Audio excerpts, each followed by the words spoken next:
Welcome to the Carolina Business Leadership Show, where we share real conversations with business owners and leaders across North and South Carolina. I'm your host, Aubrey Fitzloff, agency owner, team leader, and someone who believes business is built on relationships, not transactions. Each episode, we bring you practical insights, leadership lessons, and real stories from the front lines of running and growing a business in the Carolinas. Let's get into it. Today, we're joined by Sharon Kopp, founder of Barefoot Bridal, a destination wedding company born from one bride's unforgettable experience and transformed into a thriving, service-driven brand. In this episode, Sharon shares how she built a business rooted in empathy and excellence, the leadership lessons she's learned along the way, and how she empowers both her clients and her team through connection and consistency. Sharon, welcome to the podcast. Thank you. Sharon, let's start at the beginning. How did your personal experience as a destination bride inspire you to launch Barefoot Bridal? And did you ever imagine it would grow into what it is today? So my experience with my travel agent was a pretty negative one. She didn't respond to my guests in a timely manner. She made a lot of errors with, the spelling of their names. And ultimately she stole $2,000 from me. And that definitely is the reason why, I built Barefoot Bridal, is that I didn't want another bride to have that experience. I wanted to give other brides the experience I wished I had received for myself. And so that is how Barefoot Bridal started. And no, I did not really expect it to grow into what it was today. I kind of thought it was more going to be a hobby, something that I, maybe help 5 brides a year. I definitely didn't expect it to become a full-time job. At the time, I had another full-time job. I had a career, and I definitely wasn't looking to switch careers at any point. So definitely didn't think that it would ever grow to what it was today. But you did make that shift from being a prosecutor in a high-stress field to full-time business ownership. What was that transition like emotionally and mentally? So leaving prosecution was actually a really big deal for me. I was a prosecutor for 13 years. I had wanted to be an attorney all my life. It was my career. I never thought about transitioning into something else. It was never something that I really wanted to do. And I also felt like being a prosecutor and helping victims through the worst time in their life and getting justice for them was a very fulfilling role. And when I switched to doing Barefoot Bridal full time, working with brides during the happiest time of their lives, even though it still felt very fulfilling, when they email after and they thank us for all the hard work that we've done and for taking that stress off of their plate of dealing with their guests' questions and making sure that everyone arrived safely, it still for a little while felt almost like I wasn't doing enough to be a productive member of society almost, if that makes sense. I just felt like as a prosecutor, I was doing more, or my work was more important. And so it definitely took a lot of time for me to shift that mentality of I'm still doing very important work. I'm still helping people and, brides during the happiest time of their lives. And it is a very stressful thing. And it's a joyous occasion, not just for the bride, but for her family and her friends and everybody celebrating with her, and for the groom and his friends, everybody celebrating with him. So I definitely needed to shift that. I also had to shift my mindset of not feeling like I was as quote unquote successful because I was no longer practicing as an attorney, but I was running a company. And there are times where, because I never went into running this business and never went to business school and never went into it thinking this was what I was going to do forever, there's almost kind of like an imposter syndrome, mentality there where like my business isn't real. And so I had to like shift that focus. And some of that comes from, just like talking to friends about it and talking to, my employees and running my thought process through everything with basically my support system, right? My friends, my employees, my family, and realizing I am running a successful business. We're up to 13 employees now. I'm definitely very proud of it, but I had to stop comparing being a prosecutor versus running Barefoot Bridal. And that is sort of how I have made the transition and, gotten past some of that like negative, like mental feedback of, You're not as successful as you were before. It's not as, impressive to say that you're a travel agent versus a prosecutor. Those were things that I had to definitely work through. Well, I think that syndrome also comes along because when we don't know what we're doing as we start out, and none of us really, even if you go to business school, you don't really know it until you go put it into practice. But yes, you're not only helping protect brides from experiences other than your own, and we're going to talk about that in just a second. There is also a lot to be proud of when you create jobs for other people. And that is a big responsibility. That's a responsibility. On the note of protecting brides, you mentioned during our intro call that one of your missions is rooted in protecting brides from having a bad experience, similar to what your situation was. How do you keep that sense of purpose alive as the company continues to scale to, more than a dozen employees? And I think you mentioned they're all around the country too, correct? That's correct. Yes. They're actually all over the country, and we also have some international employees as well. But that is the core of every decision that I make, the core of every decision that my employees make. When anybody is in training with us, I always tell them my story. I always tell them why I created the business, what the business has been built on, and I express customer service comes first. And it's not just customer service. It is white glove customer service. It is above and beyond. It is, whatever you can think of to do for someone to make the experience easier or better. That's what we're doing. Honestly, in like the front of my mind, it's always there in everything that we are doing. So any sort of business decision that I have to make, anything that comes up, any sort of bump in the road, how are we going to resolve an issue? It's always with what is going to make the bride happiest, what is going to make, the bride's life easier and the process of planning this destination wedding easier for her. And that's going to be the answer. Well, as someone who came into entrepreneurship without formal business training, what has been your biggest leadership trial by fire moment? And what did that teach you? I would say the biggest hardship I have is hiring, firing, and managing employees. I was never a manager in any of my previous positions. I was a team lead as a prosecutor, but the position's very different. Like, you're not hiring attorneys, you're not firing them. You're essentially just mentoring them as a team lead and guiding them and helping them and providing them the information that they need. But there's no discipline that I could have provided as a team lead. So I never had that experience before. And firing the first person that I had to fire was uncomfortable. I did not want to do it. To this day, I don't like firing people. It's really something that I absolutely hate to do.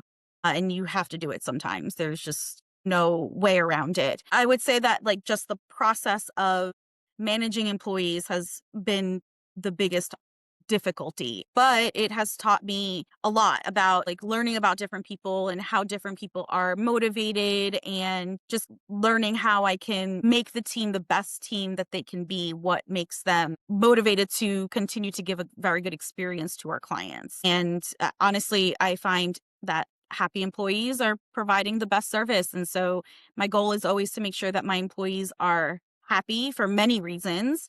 But one of the reasons is going to be, if they're happy and they like their job, they're going to do their job better. They're going to want to do a better job. They're going to provide better service for our clients. I have yet to meet another business owner with employees, both through that I've connected with through this podcast and through the many business owners I've worked with through the couple decades I've been doing what I'm doing, who enjoys the firing process of things. It's most people. Sometimes you come to it and you're like, this is absolutely not avoidable. And so that makes having that conversation a little easier. But that doesn't, you've grown a remote team of specialists across multiple destinations. How do you maintain a consistent culture, especially when y'all are not all in the same location? So we have a group chat. We actually communicate mostly through Facebook Messenger. And as we grow, that probably is going to have to change to something like Slack or Teams or something. But for now, the Facebook Messenger works. And we're just in there all the time talking. Sometimes it's talking about, most of the time it's talk about the business work. An email came in, I don't know how to respond to this, or help me draft a response to this. Here's what I want to say, but I don't know how to put it into words. That kind of stuff definitely comes in a lot. But we also talk personally. We'll share stories. We share about our lives. Everybody who has kids shares stuff about their kids. We post pictures in there. And that just makes sure that we all are friendly and stay in contact all the time. So everybody who works for the company is in that group chat. And then we have other smaller group chats as well for certain tasks or certain teams. And so the main group chat though is I'm always in there every day. Team leads are always in there every day, and we're always communicating, and we're always making sure that everybody's on the same page about what our mission is, what our values are, what it is that we, are doing. And we also, have a policy manual. We have emails. Constantly email the entire team and make sure that everybody responds, that they've responded, that they've read it. So I would just say constant communication daily. We pretty much, for the most part, almost the entire team works around the same hours. There's definitely a part of the day where pretty much everyone is on. And I think that helps since we're all in the same chat together. Have you learned about yourself as a leader, especially now that you're mentoring others in a field that you had to figure out yourself? I am very different as a leader than I am as a critic to myself, I should say. Always been this way, very, very hard on myself, very, I guess, like kind of like tough love mentality on myself. Like that's how I feel like I've been successful in life, is not being lenient with myself. And I am just the complete opposite. Other people, I definitely give them a lot more grace than I've ever given myself. And I guess I have learned through that process to give myself some more grace and be a little bit the leader that I am to other people, to myself, because I definitely don't think that being harsh on other people or harsh on my employees is going to make them better employees. So that kind of thought process is something that I've learned about myself and learned to try to give that back to myself as well. Like, how can I be a better employee to myself? I wouldn't yell at other employees for things that I generally would have yelled at myself for. So that's definitely a big thing that I learned about myself. I think leading yourself is almost more difficult than and I guess I'm a lot like you. Like I expect a lot out of myself. So sometimes that positive self-talk doesn't come very naturally or easily, but it definitely helps me show up better for my team when I learn how to teach myself. And I don't want to be as hard on themselves as I am sometimes on me. I have to teach myself or teach them to lead by example. You have to give yourself some grace too. Right. What shifts have you seen in how couples approach destination weddings now versus when you started? And how has your business had to adapt to that? I'd say the biggest shift was probably due to COVID, but I would say pre-COVID, I never once had a phone call with a bride or a video chat with a bride. And I guess since COVID, everybody started doing more video chats and phone calls for everything for work in general.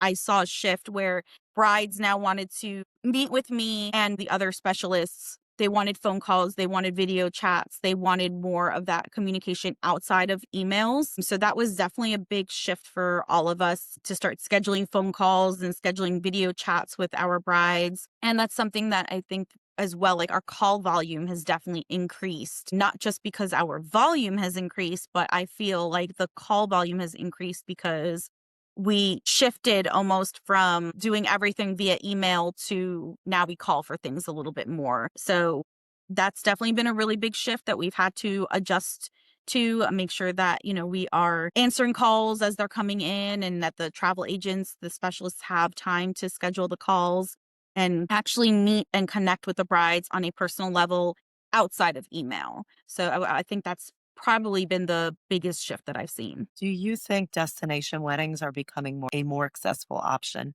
for budget conscious couples, or do you feel that the industry is still leaning luxury first? 100%, it's more accessible for budget conscious couples.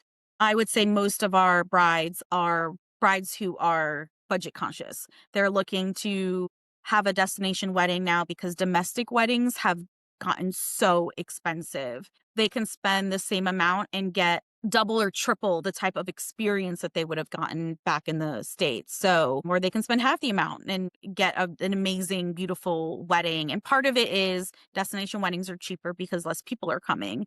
So that is definitely a huge aspect of it. But destination weddings are cheaper too because everything there is also cheaper. There's definitely areas in the United States where it's going to be cheaper to have a wedding, like smaller towns.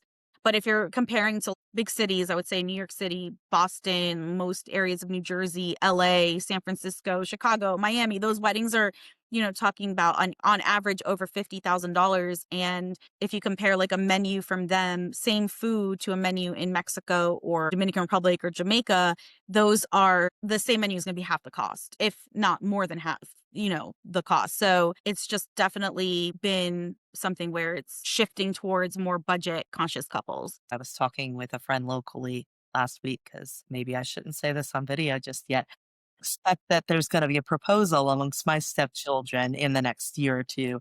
So we've been talking about the cost that we might be putting toward that. And the friend I was talking to mentioned that his son is going to be getting married in the next year. And even here in South Carolina, bride said that she thought they could do it for less than 75,000, which blew my mind. And there's no Yeah. way we're gonna get away with a destination wedding or an elopement or any of that. As your guest count gets bigger, it's definitely adding to the cost. But everything has just gotten more expensive here in general. So yes, even I have had many South Carolina brides have destination weddings because it's less expensive, especially brides out of Charleston. And I think that's where this particular couple was looking at was a plantation home down in Charleston. We've all been to weddings down there. It's beautiful, but it can turn it very expensive quickly. How do you keep your edge and stay inspired when you've done this for more than a decade? It does not feel like I've done this for more than a decade. Feels there's new things all the time. So, that's definitely you're always like learning new policies, new groups, new brides, obviously, those things are always constantly changing. So it doesn't even feel like I've been doing this for over a decade. And like, I would never say that it ever gets boring. And weddings change constantly. So we're constantly seeing like new trends in weddings and different things, different experiences. And that definitely helps us stay inspired. I share the photos with the team when the brides send them to us. They get like the teaser photos from their photographer, usually within the first week, and they'll email us and thank us and everything and share those photos. I always share those with the team. And I definitely think that that helps all of us stay inspired because we love to see the happy couple and we love to see their wedding and commenting about like, oh, I love that she chose these colors. Like, that's so different. Everybody's doing these colors now and she's shifting to something different. Or, oh, we haven't had a wedding at this property yet. This is our first one. Like, oh, look how beautiful this property is. All of that, I think, definitely helps us stay inspired. Many business owners hit a now what sort of moment.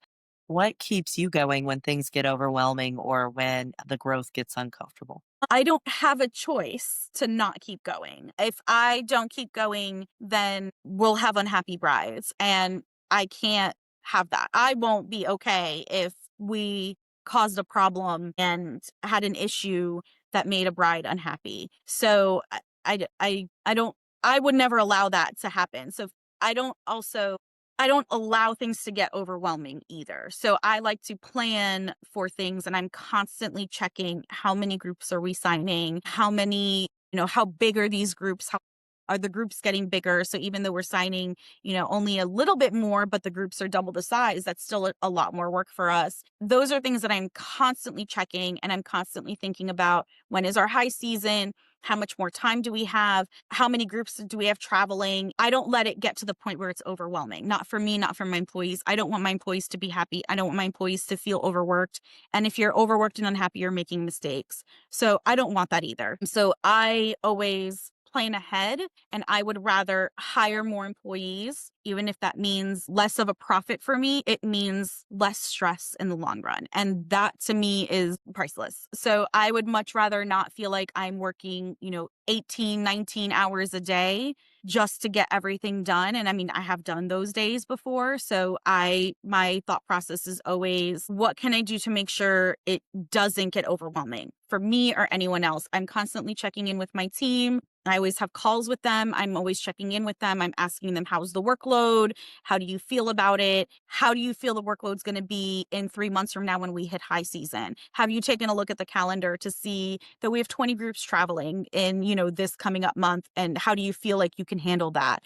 Do you need me to hire somebody else? And so that's always something that's in my daily tasks, essentially. I'm constantly checking that. So if I see that we are growing, we're signing more, the groups are getting bigger, anything like that, I'm checking with my team. My team feels like they are working a fine amount of hours now, and things are not overwhelming, but if they had any additional work, it would get overwhelming. I'm hiring another employee. If you were to mentor a new entrepreneur today, what would you tell them about navigating and avoiding burnout, especially as a woman who wears multiple hats? So the way I avoid burnout is by making sure that I schedule time for my friends. So I'm the type of person where I need to be social. And if I spend too much time where I'm not seeing other people, I'm not going out for lunch, I'm not going out for dinner, I'm not hanging out with my friends, it will cause me to feel like I'm working all the time. And so I schedule time for my friends. So everybody's different. Some people are not as social. That is my self-care, right? Like that's what I do for myself. I would say a month and a half or so ago, I started getting up and doing 6 a.m. workouts. I am not a morning person. I hate to wake up early, but it definitely has helped me because I'm starting the day earlier. I am starting on a schedule. I'm starting on a routine. And so I think between having a routine and a schedule and making sure that I carve out time for my friends, because that's how I, take care of myself and my mental health. That's what I do. There's nothing worth your mental health. So there's nothing worth feeling burnt out about. If you're feeling burnt out, then you need to figure out what is causing that burnout, what's causing that feeling, and figuring out a solution for it. For me, it's hiring more employees so that I have to do less work. I'm still working every day and I'm still working full days, but I can stop at 7. I can stop at 5 on some days and go out for dinner with my friends and not feel like things are going to fall behind. So that's how I do things, is I make sure that I have enough employees and a good team that's trained and can handle what it is that they need to handle in case I'm not there. And I make sure that I have time and I schedule time with my friends and my family as well. My family is here. I see them every weekend. I don't really schedule that time because that's sort of, happens naturally. But for me, that scheduling that time with my friends is definitely important. Yeah, I am like you. I'm quite extroverted. And even though I might be on calls like this all day or in sales appointments all day, I definitely recharge from going out and being social. Oftentimes that'll look like, hey, we're going out to dinner tonight because I just need to talk to somebody, not about work. While I love you, I need to talk to somebody beyond you. Is there a book or a podcast or a YouTube channel that has helped you as you have grown as a leader that you might recommend to our listeners? As a business owner, I'm constantly taking classes online, whatever works best for my company. Next week, I have a marketing class that's going from 12 to 2, Monday through Friday. I constantly am doing different things like that. And I don't know necessarily that I have any one particular book. And the truth is that I read for pleasure and I read a lot of fiction books. And that's also been kind of like my escape. It's easier if there's a live class, a lot of master classes. I have found a lot of value in them. The free ones, the ones that you have to pay even just a small amount because you haven't like bought the full class. I just did an AI class for 2 days that was completely free. It was 10 to 7, Saturday and Sunday. And I found a ton of value in that. That's where I get a lot of my value from, is those live master classes where they dump a lot of information and I take what I can get from it and then, go from there. Do you think that it's fair to say that as a business leader, even if you're not specifically following one person or podcaster, that having something that you're doing to educate yourself and up level yourself is part of your leadership strategy? 100%. I never was just sitting back and being like, well, I've, learned what I need to learn and things are running smoothly now. That's just not my personality, but things are constantly changing. So you have to stay up with it. Which is why I look for that AI class. I'm not a huge fan of AI in general, but I, have to learn it. And I know that it's going to change businesses in the next few years. And I want to know what that change is going to look like. And if there is a way for me to implement it, then I'm going to. I agree with you there. Well, would you take a moment to tell our listeners where they can find you online and how they might connect with you both online and via social media? So our website is www.barefootbridal.com. Our Instagram is barefoot_bridal. My email address is Sharon, SHARON, at barefootbridal.com. and that's BarefootBridal.com. And our number is 822-7336 for those who still like to make phone calls and not email. But we also get texts on that number, so you can text us as well. Well, thank you for your time this morning, Sharon. Before we go, is there any last piece of advice you might want to give to somebody who's just starting out in their business and entrepreneurial journey? I would say keep at it because you never know where you're going to end up, and just have faith in yourself and keep going. That would be my advice. Thank you for your time this morning. Thank you. Thanks for listening to the Carolina Business Leadership Show. If you found value in today's episode, make sure you're subscribed so you don't miss future conversations with business leaders across the Carolinas. And if you know someone who would be a great guest or a business owner who needs to hear this, share this episode with them. If you're in North or South Carolina and need help with health, life, or Medicare insurance, our team at Lifetime Insurance Agency is always here as a resource. We'll see you in the next episode.